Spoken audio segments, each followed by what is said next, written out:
राम राम सभी भाइयों को। भाई कारतूस चौधरी का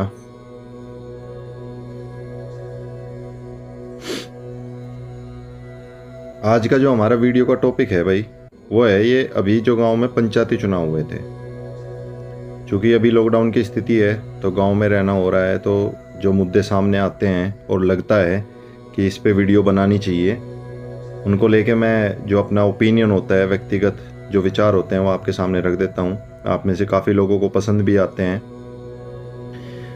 तो शुरू करते हैं भाई। पंचायती चुनाव, इस पहले थोड़ी भूमिका बताता हूँ।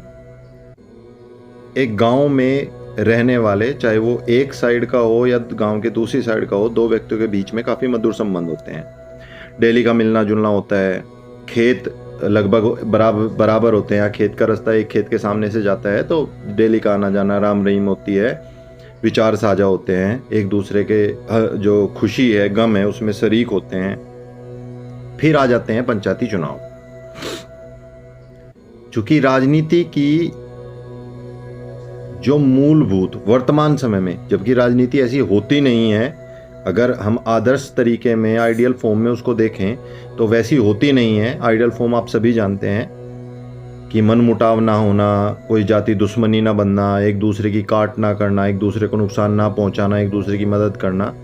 लेकिन वर्तमान स्वरूप जो है राजनीति का, वो भी आप लोग जानते हैं। लेकिन उसी को लेके चूंकि वीडियो है तो उसके कुछ पॉइंट मैं आपको बता देता हूँ। लेकिन फिर आते हैं पंचायती चुनाव। पंचायती चुनाव आने के बाद में क्या होता है कि दो प्रत्याशी हैं, मान लेते हैं दो प्रत्याशी हैं, वरना एक छोटे से गांव में भी 4 से 6 के आसपास प्रत्याशी औसतन खड़े होते हैं प्रधानी पद के लिए चुनाव में, या बीडीसी हो या जिला पंचायत हो। चूंकि जिला पंचायत का लेवल थोड़ा बड़ा होता है तो उसमें गांव में कम फर्क पड़ता है। लेकिन प्रधानी का चुनाव गांव के ही प्रत्याशी होते हैं तो उसका ज़्यादा सामाजिक संरचना पर ज़्यादा प्रभाव पड़ता है। तो होता क्या है कि फिर जब चुनाव स्टार्ट होते हैं, चुनाव प्रारंभ होते हैं, उनका जो प्रचार है वो शुरू होता है, तो दोनों प्रत्याशी वोट मांगते हैं। अब दोनों प्रत्याशी वोट मांगते हैं तो धीरे धीरे जब तक मतदान होता है तब तक उन दोनों के बीच में, प्रत्याशियों के बीच में काफ़ी गैप बन जाता है, एक दूरी बन जाती है। और उसका कारण आपके गांव के लोग हो सकते हैं जो आपको स्ट्रेटजी बताएं, और ज़्यादातर गांव के लोग, मैं आपको ये भी बताऊं,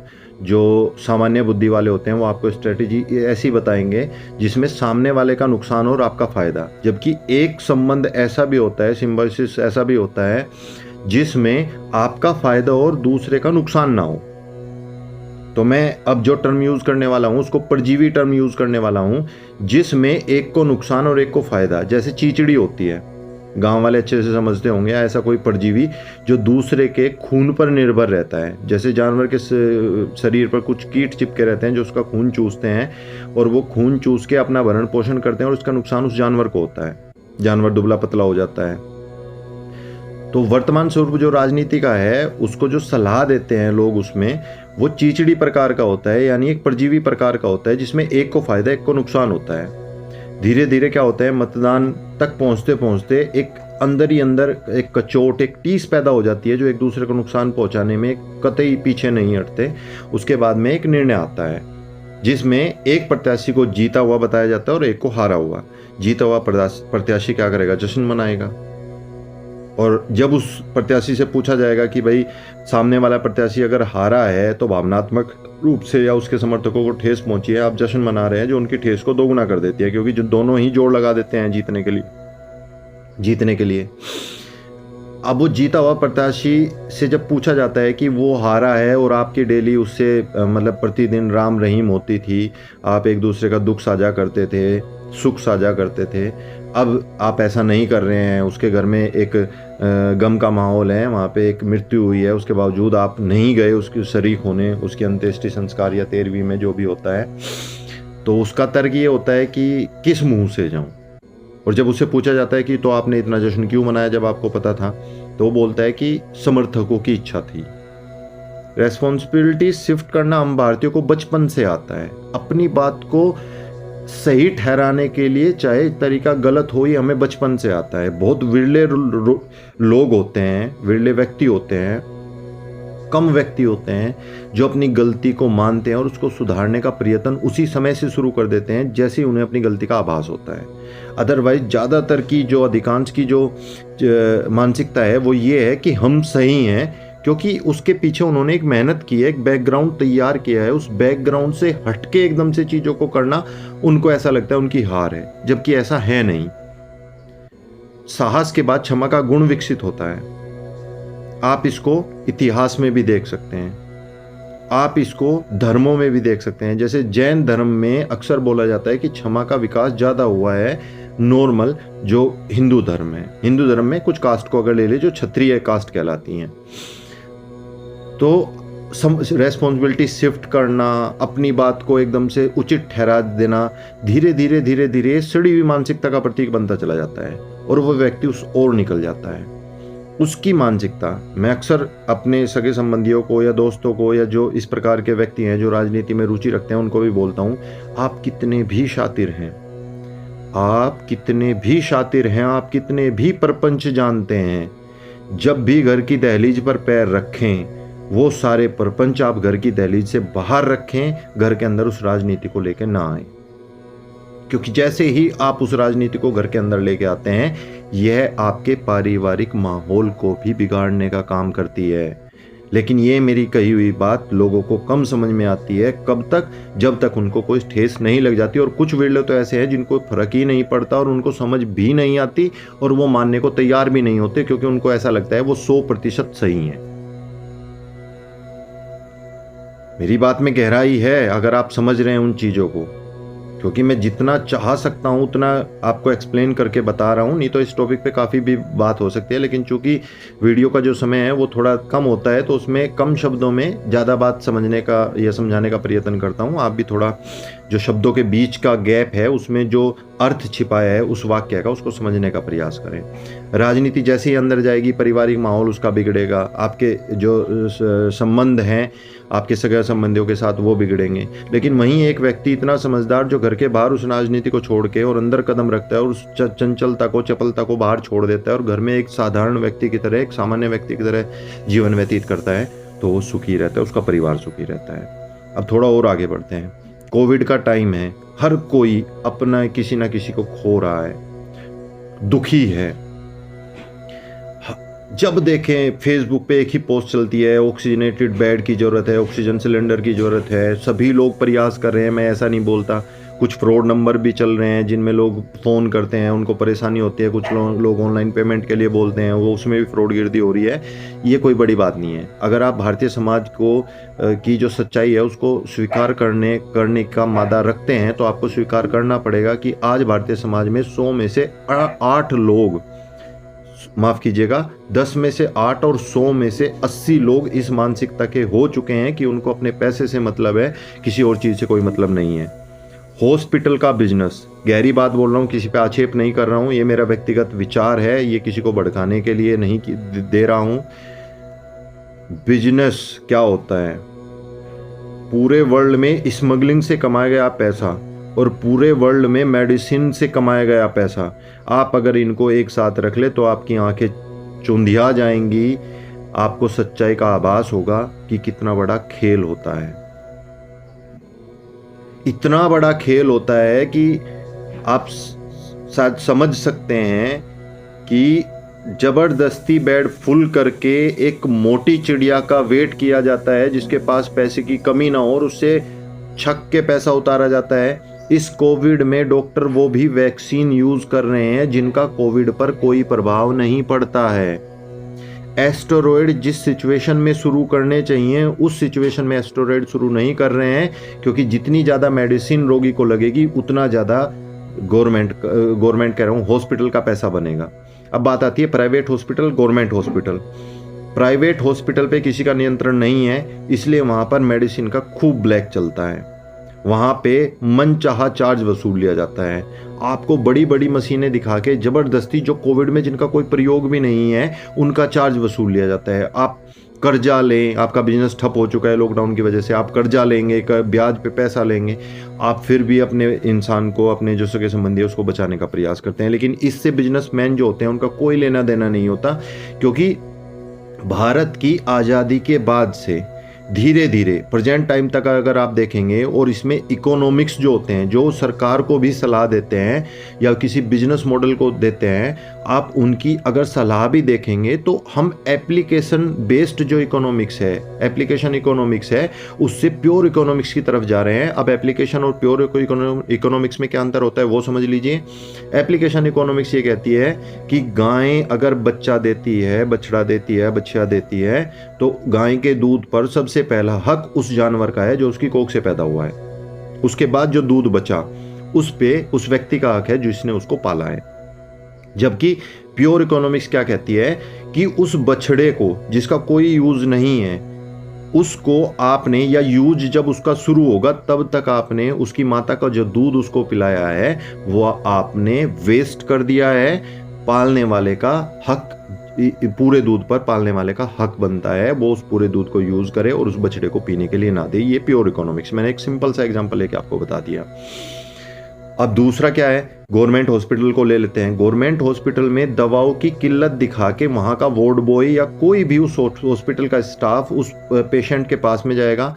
चूँकि जो पेशेंट के साथ वाले हैं वो परेशान हैं, वो किसी भी कीमत पर दवाई खरीदने के लिए तैयार बैठे हुए हैं, वो धीरे से उनके कान में बोलेगा कि मैं इंतजाम करवा सकता हूँ लेकिन इतना पैसा लगेगा, और वो उतना पैसा लेगा। वो पैसा कैसे डिस्ट्रीब्यूट होता है मुझे बताने की आवश्यकता नहीं है, आप भी इसी सिस्टम में रहते हैं और आपको अच्छे से पता है। अगर आप चाहते हैं कि मेरी बात में कितनी सच्चाई है, आप मुझसे मत जानिए। अगर किसी प्राइवेट या गवर्नमेंट संस्था जो निष्पक्ष रूप से तहकीकात या इन्वेस्टिगेशन कर सकती है, उससे इन्वेस्टिगेशन करवा लीजिए कि कोविड में किन किन दवाइयों की ज़रूरत है और रोगी को किन क्या क्या दवाइयाँ दी गई, किस लेवल पे, माइल्ड, मॉडरेट या हाई लेवल पे, या इजी लेवल पे, किस लेवल पे किस टाइप की मेडिसिन दी गई, कितने मरीजों को वो फैसिलिटी मिली जो कोविड के अंदर चाहिए थी, और उस फैसिलिटी के बराबर कितना पैसा वसूला गया। आप इन चीज़ों की तहकीकात करवा लीजिए, दूध का दूध, पानी का पानी हो जाएगा। अब इसमें कुछ लोग बोल सकते हैं, अगर आप ये कह रहे हैं कि हॉस्पिटल ने कितनी कोविड के दौरान कमाई की, तो उसमें वो भी पेशेंट आ जाते हैं जिनको जेन्युइन ट्रीटमेंट मिला। देखिए, जेन्युइन ट्रीटमेंट मिला इसका सबूत ना आपके पास है ना मेरे पास है, ये सिर्फ डॉक्टर जानता है, या उस डॉक्टर जिस हॉस्पिटल में काम करता है उसका मैनेजमेंट का हेड जानता है। इसीलिए मैंने आपको पॉइंट टू पॉइंट इन्वेस्टिगेशन के लिए बोला कि कोविड के लेवल पे क्या ट्रीटमेंट मिला, आप इसी की इन्वेस्टिगेशन करवा लीजिए। क्या दवाइयाँ उनको उस प्राइस पे मिली जो प्राइस एक्चुअल में होना चाहिए था, और फिर जो पेशेंट ने पैसे पे किए या पेशेंट के साथ वालों ने पे किए और भारत में पर कैपिटा इनकम क्या है, उनके बीच का आप डिफरेंस देख लें तो भी आपको चीज़ें समझ में आ जाएंगी। हमारे यहाँ मेडिसिन की जो वैल्यू है, जो प्राइस है, उसको डिसाइड कैसे करें। मेरे हिसाब से, मैं गांव में बैठा हूँ, मैं किसान परिवार से बिलोंग करता हूँ, मैं पढ़ा लिखा नहीं हूँ, मेडिसिन या हॉस्पिटल को लेके, मेडिकल को लेके मेरी कोई जानकारी नहीं है। बस मैं अपने जो एक सामान्य विश्लेषणात्मक मानसिकता या बुद्धि है, एनालिटिकल पावर है, मैं उसके आधार पे कुछ चीज़ें बोल रहा हूँ। कितना मेडिसिन का जो प्राइस है वो किस लेवल पे डिसाइड हो, पर कैपिटा इनकम पे डिसाइड हो, उस मेडिसिन में लगने वाली लागत पे डिसाइड हो। अगर लागत ज़्यादा है और पर कैपिटा इनकम कम है तो गवर्नमेंट का सब्सिडी शेयर कितना रहे, इस टाइप के कुछ पॉइंट मैंने आपके सामने रखे। अगर आपको लगता है कि पर कैपिटा इनकम के हिसाब से मेडिसिन का प्राइस डिसाइड हो, अब पर कैपिटा इनकम में केवल मेडिसिन नहीं आएगा, रहन सहन आएगा, कपड़े आएंगे, खाना आएगा, दूसरे एक्सपेंडिचर आएंगे, व्यय यानी खर्चे आएंगे। उसके बाद में जैसे भारत की जीडीपी में अगर देखें, जीडीपी का 2.5% या 2% अगर आप मेडिकल फैसिलिटी पे इन्वेस्ट करते हैं, तो इसी प्रकार से एक परिवार की इनकम लेके उसका 2 से 2.5% आप देख सकते हैं कि किस हिसाब से प्राइस डिसाइड होने चाहिए मेडिसिन के या डॉक्टर के खर्चे के, या जो भी मेडिकल मतलब आपको नीड है उसमें जितना आपका खर्चा हो रहा है। सरकार को पॉइंट टू पॉइंट ये डिसाइड करना पड़ेगा और इसके लिए रूल एंड रेगुलेशन बनाने पड़ेंगे कि एक भारतीय परिवार का खर्चा, उसकी आय और देश में दी जाने वाली फैसिलिटी, इनके बीच में बैलेंस कैसे बिठाए। आप केवल एक एक सेक्टर को देख के आप इस देश में क्या किसी भी देश में डेवलपमेंट नहीं कर सकते हैं। ये अगर बात मुझे समझ में आती है तो जो सरकार में प्रशासक बैठे हैं, एडवाइजर बैठे हैं, ये बात उनकी समझ में क्यों नहीं आती है। सरकार आना जाना अलग बात है, सरकार बनाइए, वोट कीजिए, लेकिन उसी सरकार से क्वेश्चन करना भी आपका अधिकार है अगर आपको लगता है सरकार उचित नहीं कर रही है। दूसरा, वीडियो लंबी ना हो, फटाफट कुछ चीजें बता देता हूं आपको। देखिए, कोविड को लेके काफी भ्रम फैले हुए हैं। कुछ लोगों ने इस टीम को इतना ले लिया है कि उनके लंग्स में उसने घाव बना दिए हैं। यह भी गलत है। इस टीम को केवल उतना लीजिए जितना आपका शरीर बोले। काढ़ा इतना पी लिया गया है कि हाथों में अल्सर जैसी स्थिति बन गई है। दवाइयां इस कदर खा ली गई हैं कि उन्होंने शरीर में डिसबैलेंस पैदा कर दिया है, डिसबैलेंस कर दिया है, संतुलित कर दिया है शरीर को। जैसे कितने लोगों को पता होगा पैरासीटामोल डोलो 650 कितने घंटे के अंतराल पे लें। जैसे अगर आपका बुखार 8 घंटे से पहले आ जाता है तो आप 8 घंटे के स्लैब पे लीजिए। आपका बुखार 6 घंटे के अंदर आता है, 6 घंटे के स्लैब पे लीजिए, लेकिन 6 घंटे से कम के स्लैब पे मत लीजिए। अगर 6 घंटे से पहले बुखार आ रहा है तो आप क्या कीजिए कि उस बुखार को कम करने के लिए ठंडी पट्टियों का प्रयोग कीजिए, गले पे, चेस्ट पे, माथे पे, लेकिन दवाई लीजिए 6 घंटे बाद ही। काफी ऐसी दवाइयां हैं जो आपको बता दी जाती हैं, लेकिन उनका कोविड में कोई भी प्रयोग नहीं है। सबसे सटीक तरीका है बेड रेस्ट। अगर आपको जरा सा भी इन्फेक्शन है, जुकाम है, आप जितना बेड रेस्ट कर सकते हैं उतना बेड रेस्ट कीजिए। और बेड रेस्ट के दौरान ध्यान रखिए, अगर आप सीधे लेटते हैं तो जो फेफड़ों का साइज है वो थोड़ा सिकुड़ जाता है। तो आप क्या कीजिए, उल्टे लेट के गर्दन के नीचे तकिया और पेट जो लोअर स्टमक होता है, एब्डोमेन होता है, उसके नीचे तकिया रखिए ताकि चेस्ट थोड़ी ऊपर उठ जाए और उसके खुलने के लिए स्थान मिले, ऑक्सीजन लेवल बढ़ेगा। अगर आप उल्टे किसी बैक पेन की वजह से या किसी दूसरे चीज़ की वजह से नहीं लेट सकते हैं तो आप साइड में तकिया लगा के भी लेट सकते हैं, लेकिन पोजीशन थोड़ी बदलते रहिए ताकि आपके फेफड़ों का जो साइज है वो छोटा ना हो। तो ये तो बेड रेस्ट की बात हुई। कंप्लीट बेड रेस्ट कीजिए। आपका शरीर के अंदर इतनी इम्यूनिटी पावर है कि वो खुद को ही एक ढाल के रूप में प्रयोग करना जानता है। दूसरा क्या है, हल्का खाइए। ज़्यादा खाएंगे तो डाइजेस्ट करने में शरीर की ज़्यादा एनर्जी लगेगी। आप हल्का खाएंगे तो वो जो एनर्जी डाइजेस्ट करने से बची है वो आपके शरीर की इम्यूनिटी को मिलेगी। आपके शरीर की, बहुत से लोग क्या करते हैं, कुछ भी एंटीबायोटिक्स बांध के दे देते हैं। कुछ लोग, डॉक्टर तो 15-15 दवाइयां बांध के दे रहे हैं।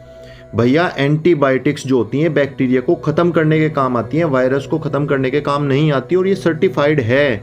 वायरोलॉजिस्ट जो हैं, अच्छे रिसर्च सेंटर में जो काम कर रहे हैं, उनका भी यही कहना है कि एंटीबायोटिक्स बैक्टीरिया खत्म करने के काम आती हैं और उस लेवल पे दी जाती हैं। वायरल वाले इन्फेक्शन में भी एक, जब आपके एस्टेरॉइड में यानी हॉस्पिटल में जाके जब आपको एक डॉक्टर के अंडर में ट्रीटमेंट दिया जा रहा है, जो आपकी पल पल की शरीर की जो सिचुएशन है उसकी खबर रख रहा है। दूसरा क्या है, हो क्या रहा है कि ज़्यादा चीज़ें यूज़ करने से एक डिसबैलेंस ये भी हो रहा है कि आपकी इम्यूनिटी सिस्टम जो है वो आपके शरीर में से वायरल निकलने के बाद भी शरीर को नुकसान पहुंचा रही है। यानी रोगों से लड़ने की जो क्षमता है वो वायरस बाहर निकलने के बाद भी आपके शरीर पे काम कर रही है, जिससे लगातार आपके शरीर को कुछ ना कुछ हानि हो रही है।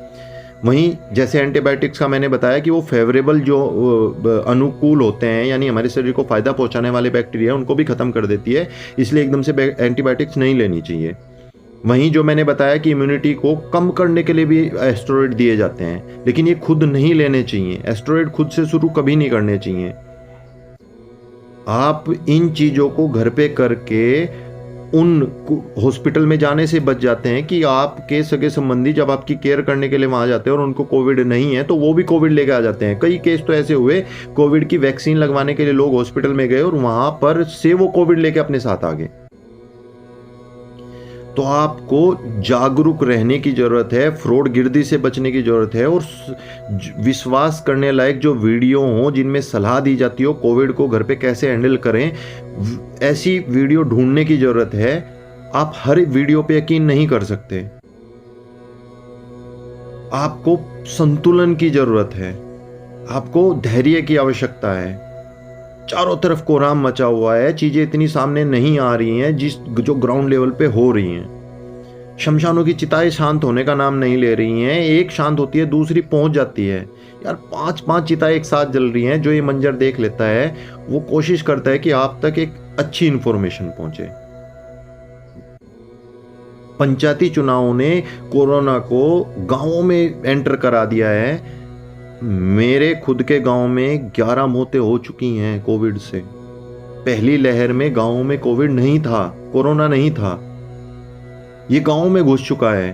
और आपको पता है गांव के लोग इतने जागरूक नहीं होते, उनको डर कम लगता है। सोचिए अगर यही लापरवाही आगे बढ़ी तो मौतों का मंजर क्या होगा, मृत्यु की संख्या क्या होगी। सरकार को चाहिए कि एक होता है, देखिए लॉन्ग टर्म प्लानिंग, एक होती है शॉर्ट टर्म प्लानिंग, दीर्घकालिक सुझाव, लघुकालिक सुझाव। ऑक्सीजन की कमी है, सरकार को लॉकडाउन, कंप्लीट लॉकडाउन लगा के एक चेन को ब्रेक करना चाहिए और 15 दिन के अंदर पूरे देश में एक फैसिलिटी प्रोवाइड कर देनी चाहिए, एक इंफ्रास्ट्रक्चर इमरजेंसी स्तर पर खड़ा करना चाहिए, किसी को ऑक्सीजन की कमी तो कम से कम ना हो। और लॉन्ग टर्म में क्या हो कि पेड़ों की संख्या इतनी बढ़ाई जाए कि हमें आर्टिफिशियल ऑक्सीजन की जरूरत ही ना पड़े। लेकिन कोई सोच क्यों नहीं रहा है, सबसे बड़ा ये सवाल है। और सरकार के जो भक्त, देखिए भक्त, कुछ लोग बीजेपी को सपोर्ट करने वालों को भक्त बोलते हैं, आप इसको उस एक सिंगल वे में मत लीजिएगा। मैं बस ये कह रहा हूं कि जो जिनके सर धुनी चढ़ी हुई है किसी पर्टिकुलर सरकार को लेके, डजंट मैटर वो सरकार क्या है, वो अपनी इस मानसिकता को छोड़ के सरकार को मजबूर करे कि वो जिस स्पीड से काम कर रही है उससे दुगनी स्पीड से काम करे। आपका फर्ज है, आपने वोट दिया है, लेकिन साथ ही ये देश भी आपका है। भले ही किसी ने दूसरे व्यक्ति को वोट दिया हो, लेकिन आपका फर्ज है कि ऐसी आपदा की स्थिति में आप वोट ना देखें, आप ये देखें वो बिल्कुल आप जैसा है, आप उसके दुख का हिस्सा बने।